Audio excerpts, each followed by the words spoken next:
Que en esta plática que vamos a tener sobre la economía tengamos los mismos datos, no vayan a salir con que ellos tienen otros datos, otra información, porque entonces ya nos llevó la fregada. Nos acompaña el día de hoy José Luis de la Cruz, director del Instituto para el Desarrollo Industrial y Crecimiento Económico. José Luis, mucho gusto y bienvenido. Gracias por la invitación y buenas tardes. ¿Cómo vamos? ¿Cómo va esto? ¿Cómo camina? Bueno, yo creo que los datos son muy claros, ¿no? En estricto sentido, el crecimiento económico se ha estancado, 0.2 de crecimiento, pero en donde lo más preocupante es la tendencia. Desde mi punto de vista, la tendencia es a la baja, no hemos tocado fondo y eso ya llegó a variables muy delicadas como el mercado laboral. O sea, al final del día lo que ya estamos viendo es de que esas grandes variables macroeconómicas de bajo crecimiento están incidiendo en la vida diaria de los mexicanos, fundamentalmente a través de la falta de oportunidades en el mercado laboral formal. Si nosotros observamos los primeros 8 meses de este año, no alcanzan a compensar en creación de empleos lo que se perdió en diciembre. Es decir, nos da una idea de la magnitud de la falta de vigor económico y que fundamentalmente se encuentra asociado primero a sectores como la industria, pero ya ha llegado también a los servicios que básicamente nos indican el mercado interno ya acusa de recibo una desaceleración. También nos acompaña el profesor del TEC de Monterrey, Miguel Ángel Corro. Miguel Ángel, mucho gusto, bienvenido. Muchas gracias por la invitación, Nino. Buenas tardes. ¿Piensas igual o diferente? Tal vez yo matizaría la opinión de José Luis a propósito de que en efecto hay ciertos indicadores que nos llevan a estudiar y a entender determinadas tendencias hacia el estancamiento económico. Posiblemente yo estaría un poco más de acuerdo con el secretario Herrera de no ir hacia una situación todavía más grave de la que hoy tenemos. Efectivamente, lo que nos dice hoy, por ejemplo, el INEGI es a propósito de cierto comportamiento en la manufactura, a propósito de remuneraciones, que hubo un ligero crecimiento y eso pues podría eventualmente darnos una idea tal vez más optimista, ¿no?, de la que nos presenta, por ejemplo, en este caso José Luis. Sin embargo, hay dos pendientes muy importantes. El primero de ellos es, por supuesto, crecimiento. Sin crecimiento no hay bienestar. Sin crecimiento tenemos un problema. Entonces no estoy feliz. No podríamos estar feliz. Tendríamos que estar más bien, más que preocupándonos, ocupándonos en saber exactamente qué acciones tendríamos que emprender. A propósito de la inversión, no solamente la pública, sino la privada, y eso tiene que ver con la certidumbre, eso tiene que ver con la confianza que podría otorgar en algún momento determinado. O sea, tenemos mucha verborrea, pero no tenemos resultados. Por lo menos en el sector privado no se entiende que haya digamos, una acción sólida, consolidada, que dé certidumbre hacia el futuro. ¿Estábamos mejor con Peña? No, me parece que no. Incluso la tendencia de la que habla José Luis nos viene prácticamente desde el primer semestre del año pasado, que es en el último de Peña Nieto, donde esa tendencia ya venía prácticamente vislumbrándose en términos de decrecimiento o de desaceleración. El gran problema es que no lleguemos justamente a que ese estancamiento se convierta en una crisis económica, sino al menos intentar de que en este estancamiento hacer todo lo posible para como decimos los economistas, ¿no?, para ver que ahí tengamos el rebote y comenzar precisamente con una tendencia al alza. Se ve pues hay difícil. Que tocar fondo para salir. Sí, claro, por supuesto. Entonces, a diferencia de lo que nos dice José Luis, yo creo que estamos justamente en ese fondo, no estamos en... ¿Les entendemos a los economistas? Porque esperemos que sí. Hace un momento dijiste, como decimos los economistas, nosotros queremos escucharte como decimos nosotros, qué es lo que nos va a parecer, qué es lo que nos va a suceder. Como dicen todos, en lugar de tener un alza en todas las variables, en el momento nos mantenemos prácticamente estancados. Es decir, como que si no nos estuviéramos moviendo, como si 9 meses no hubieran... O sea, ¿hemos perdido este tiempo? Sí. Pareciera que sí. Definitivamente. Estos son fifís. Se le han pasado, señor presidente, diciendo que sí, que está usted mal, que está usted equivocado. Juan Carlos Leal. A ver, mira. Saluda. Digo, ya vas Juan Carlos, ¿cómo estás, Nino? Mucho gusto saludarte, mucho gusto saludar al auditorio, a toda la gente del panel. ¿Ahora sí puedo? A ver, mira, la preocupación yo creo principal en este momento son la capacidad que tiene el gobierno para hacer reaccionar a la economía. Y creo que esa es la gran pregunta en este momento.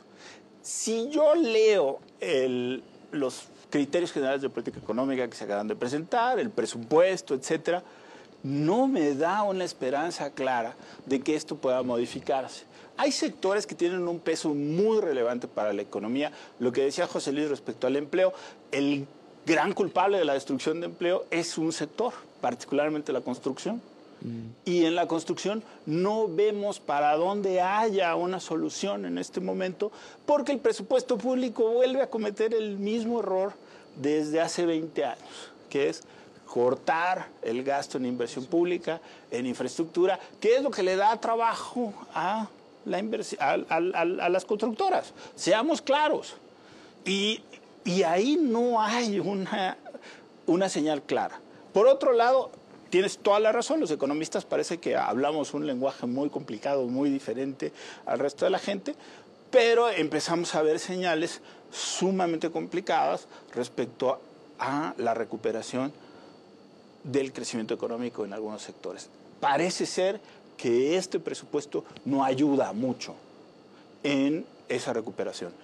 Si hay una recuperación ligada a las exportaciones, que sería manufacturera, traemos un problema grave porque el mundo está yendo hacia una recesión en este momento. ¿Pero están bajando ellos también sus tasas de interés? Todo el mundo, no, pero todo el mundo está bajando su tasa de crecimiento también. Las tasas de interés están bajando con la idea de impulsar un desarrollo económico o un crecimiento económico. Nosotros vamos a bajar las tasas probablemente la semana que entra, pero será un cuarto de punto. Que es nada. Que es nada porque nuestras tasas son Sí, en el 8. El gringo tiene 2 puntos. Y nosotros andamos en el 8. Entonces no es tan fácil echar a andar una economía que viene picada ya desde hace muchos años, diría yo, aproximadamente 2 años, 18 meses al menos que tenemos esta tendencia hacia la debilidad, pero no vemos una señal clara de hacia dónde ir. Y si nuestro principal socio comercial empieza a tener esos problemas, pues es mucho más difícil que nosotros salgamos. ¿El cambio de secretario es lo que enturbia?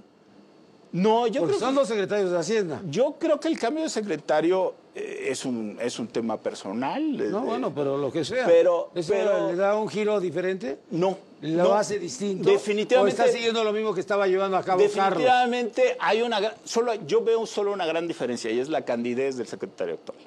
¿De que se ríe de todo? No, de que dice cosas que no debería decir. A ver, esto de que sale a decir...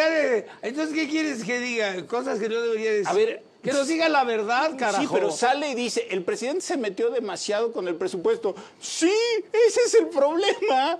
Ese es el problema. El presidente no debe de entrar al presupuesto. El presidente puede mandar señales. Le tienen que informar. ¿Y entonces cómo le van a informar si él es el que decide? Pero los detalles son técnicos. Son de gente que está estudiando en eso. El presidente lo ha dicho en muchas ocasiones que a él le parece eso demasiado complicado. Pues eso que se lo deja a los que sí saben de la parte financiera. Él no entiende de la parte financiera, pues que se lo deja a los de la parte financiera. Pero el secretario sale, lo dice y la reacción de los mercados es totalmente la contraria. No vivimos un presidencialismo. Si viviéramos un presidencialismo, él hubiera dicho que era el mejor presidente y era el que sabía todo. Pero mire la barbaridad que dijo. Ojalá y el SAT te vaya a revisar tu casa. Carlos López Jones, bienvenido, mucho gusto, Carlos. ¿Qué tal, Te veo muy optimista. Fíjate que hace un año esperábamos una crisis mayor a la que estamos viviendo ahorita y la situación no está tan complicada, ¿no? Sí. La economía está estancada, pero no estamos en recesión. Eso hay que destacarlo. Sí. Ahora, ¿dónde estamos? Estamos en una economía que genera muy pocos empleos. Estamos en una economía que está priorizando el gasto social sobre el gasto en infraestructura, sin lugar a dudas. Y eso no es lo más correcto que podamos decir. Ahora, ¿hacia dónde vamos? A mí me preocupa mucho un doble discurso que tenemos.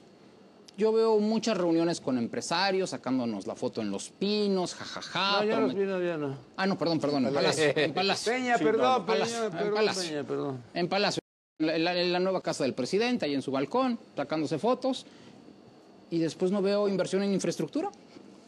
O sea, ¿no hubo compromisos? Sí hubo compromisos. Que no se lleven a cabo es otra cosa. Que nos saquemos la foto con el presidente y después la inversión fija bruta caiga de manera exponencial es otra cosa. Que en lugar de generar los miles de empleos que se están prometiendo en Palacio Nacional, después no se genere nada e incluso haya despidos, es otra cosa. Esa parte me preocupa mucho.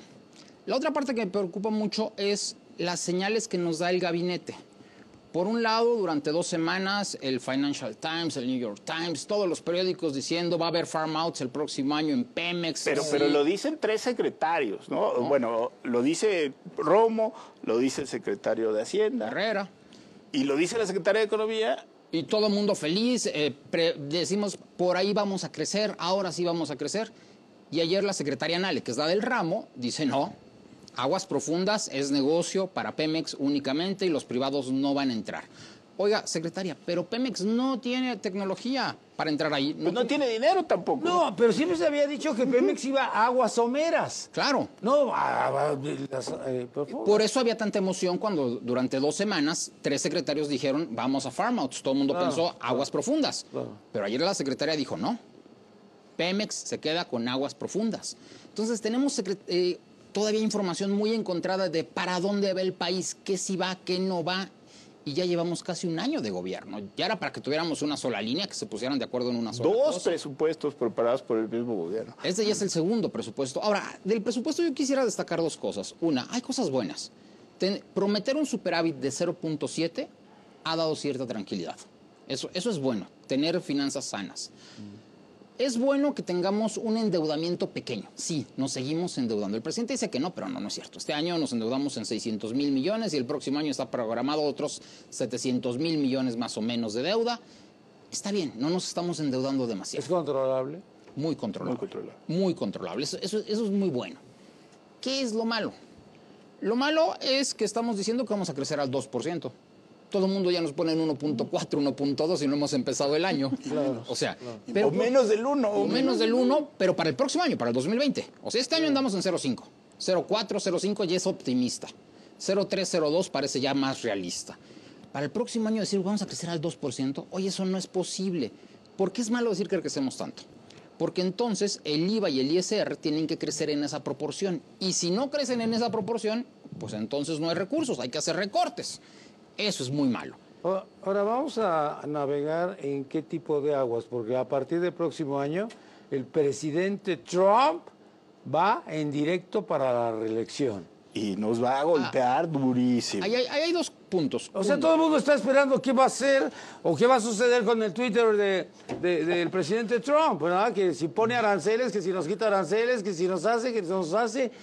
Todo para quedar bien con su público, con la gente que vota por él. Ya hay un canal de CNN, hay un canal específico de CNN de evaluar las reacciones a los tweets de Trump. Pero hoy en la mañana aparece una encuesta de Fox que dice, no importa con quién se ponga Trump, Trump pierde. Claro, nos dijeron lo mismo. Salió con 38% recientemente en el Wall Street.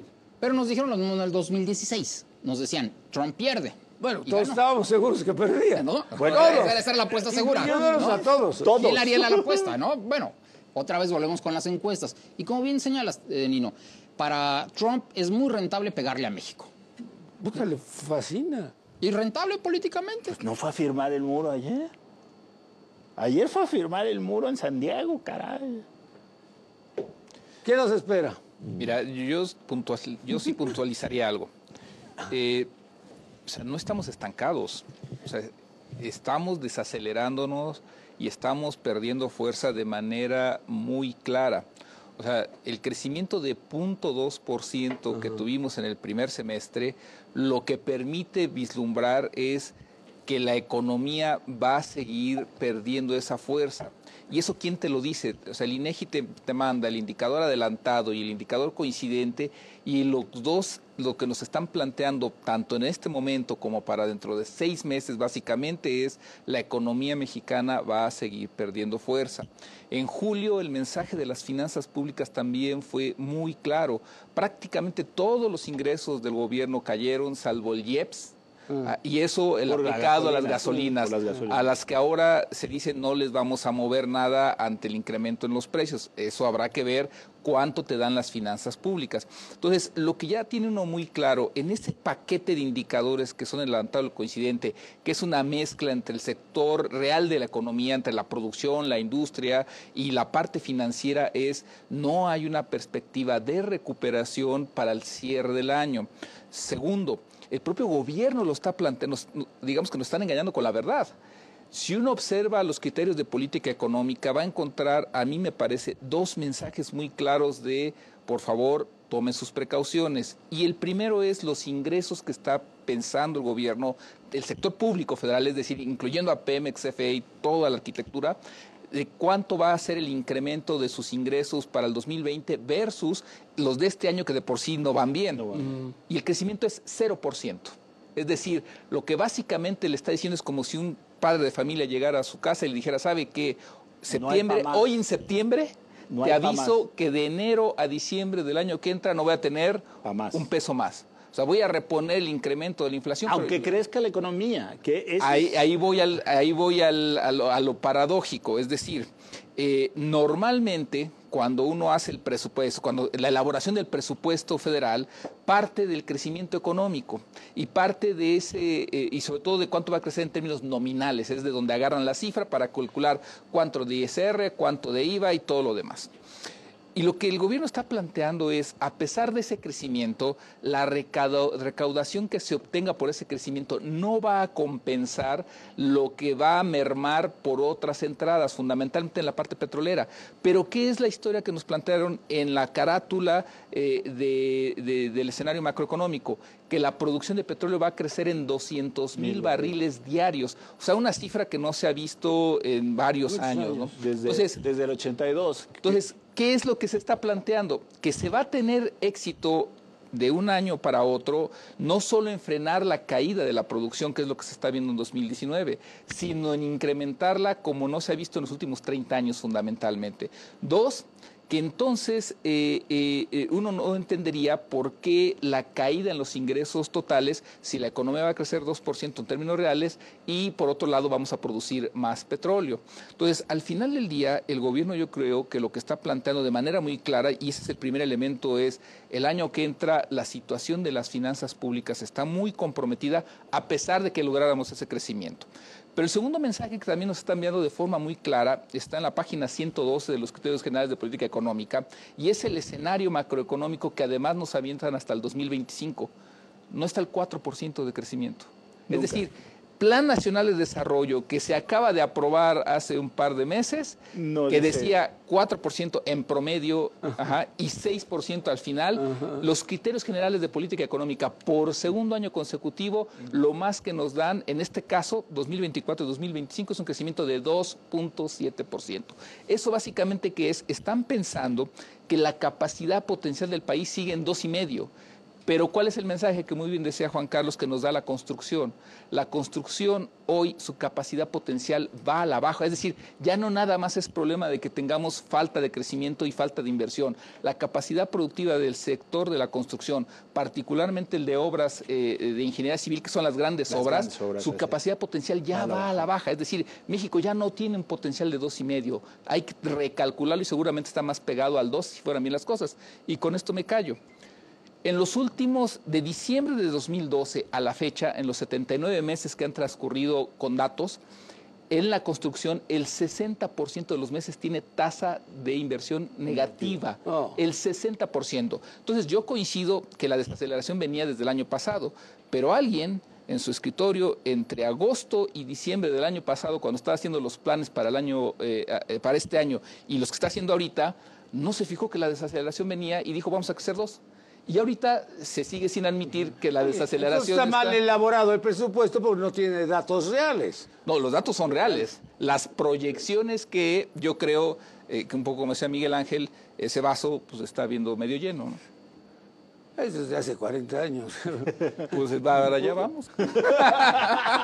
O sea, ¿no dejo de ver mi retrovisor? No. Oye, pero a ver, hemos estado hablando de todo esto y me estoy imaginando a Arturo Herrera y me estoy imaginando a la anterior, a Carlos, que no sabían por dónde iniciar o por dónde empezar. Tenían que iniciar bien, tenían que empezar bien. Un simple hecho. A ver, ¿quién genera el crecimiento en el país? ¿De dónde sale el 85% del valor agregado? De las empresas, claro, de las empresas privadas. Ahí se genera el empleo. No sale del gobierno. Nunca. Pero entonces estamos esperando que del gobierno salga algo La señal. Lo que nos caiga. que nunca ha salido en los últimos 30 años, que es decir, vamos a dar un cambio de timón, vamos a dar señales para que el sector privado funcione. Pero además dentro del sector privado, si tú diseccionas al sector privado, de las 5 millones de unidades económicas, lo hemos platicado en otras ocasiones, resulta que 2.000 nada más Son las que generan la las que mueven el 45% de ese valor agregado. Las otras 5 millones de unidades económicas forman parte del flujo, generan mucho empleo, pero no son el motor del crecimiento. Y resulta que a estas 2.000 lo que les generaste fue un escenario de incertidumbre, poco financiamiento, tasas de interés elevadas y, como decían Juan Carlos y Carlos, todavía no se ven las señales de que eso vaya a cambiar. Yo te diría algo peor. Y hay un tema que, Ya me voy a dormir. que no hemos comentado, y es ¿qué va a pasar en 2020? En 2020 van a pasar varias cosas. Por un lado, el entorno exterior es desaceleración, ¿no? China va a crecer. ¿Alemania en recesión? 6.1, Alemania 6.2. ya está en recesión. ¿Alemania en recesión? Estados Unidos abajo de 2%, si no es que en algún trimestre nos muestra un signo negativo. Canadá por ahí irá, Europa por ahí irá, bla, bla, bla. Entonces, vamos hacia abajo. Eso significa que vamos a exportar menos. Estábamos creciendo al 12-14% el año pasado. Ahorita andamos al 6-7% en exportaciones manufactureras, más o menos. Para el próximo año esperemos un 2-3%, si bien nos va. Punto número uno. Pero México yo creo que es lo más importante. En la administración anterior, como veíamos que Pemex se estaba cayendo la producción, lleva 10 años cayéndose de 3.5 millones de barriles a 1.6 millones de barriles, el gobierno dijo, hay que abrir a Pemex, hay que dar licencias de producción y que nos den regalías por esa producción. De esa manera el gobierno obtiene ingresos petroleros sin que Pemex se arriesgue. Pero seguimos dependiendo del petróleo. Los ingresos del sector A ver, público. los ingresos del sector público no ha siendo- variado. A ver, se hizo todo. Si se quiso matar a la gallina de los huevos de oro y lo hizo Luis Videgaray con Peña Nieto. A ver, es que... Bueno, a ver, vámonos por partes. Eso viene desde hace Sí. 20 años. A ver, Pemex tiene dos yacimientos importantes, Cantarell y KMZ. Bueno, pero ya Cantarell ya se adiós. Y después- Eso, gracias a eso vivimos bien. Exactamente. Pero a ver, KMZ a ver, después. Pero es un declive. KMZ sigue existiendo Q y Z y ZAP. Malop ya no valió. da. Ya no da. Pero- Cantarell ya no da. Pero vamos, a lo que voy es un declive natural. Era lo normal, lo que se esperaba que pasara. Hay que buscar exploración, hay que buscar nuevos yacimientos. Para eso se dieron las Y no licencias de producción. necesariamente en aguas someras, Exacto. que es la gran Y apuesta. del otro lado tenemos shale. Estados Unidos pasó de 5 a 12 millones de barriles diarios por shale. Punto. En 5 años. México podría pasar de 1.6 a 3 millones al final del sexenio si explotamos el shale de Tamaulipas. Sin lugar a dudas. Eso está fácil. Que el presidente- Burgos podría ser interesante. que el presidente no quiere es otra cosa. ¿Por qué Pero no quiere? un tema tecnológico no sabemos. No, a ver, lo que ha trascendido es esta preocupación, al parecer, relacionada con el medio ambiente. Sí hay un tema grande, importante, que es las aguas congénitas, que son las aguas que vienen... Como tú sabes, allí en ese estado raro de Texas, creo que se llama, hay unas ciudades pequeñas, no sé si las conozcas, San Antonio, Sí, Houston, que eran nuestras, que eran Dallas, nuestras. esas, ajá. Sí, y, que a un mucho ladito petróleo. y a un ladito está el gas y el shell. Permian, Yo Permian. sé que Permian, claro, esa zona, claro, por supuesto. Y todos los días hay temblores y la gente se muere de cáncer todos los días, infectada. Por supuesto que eso ya es un tema más pasado que nada de medio ambiente, que se ha corregido y A que ver, no hay yo- problema, yo- no hay riesgo. No, pero Ya se acabó el verdad, programa, gracias. porque están O sea, muy por negativos. favor, o Uy, sea, presidente, seamos- señor presidente, me estás hablando. Presidente, aquí estoy. El chícharo rojo. Que los mande yo a... No, presidente, usted tiene otros datos. No, hay de tener otros datos. Mejor vamos a un corte y ahorita reaccionamos y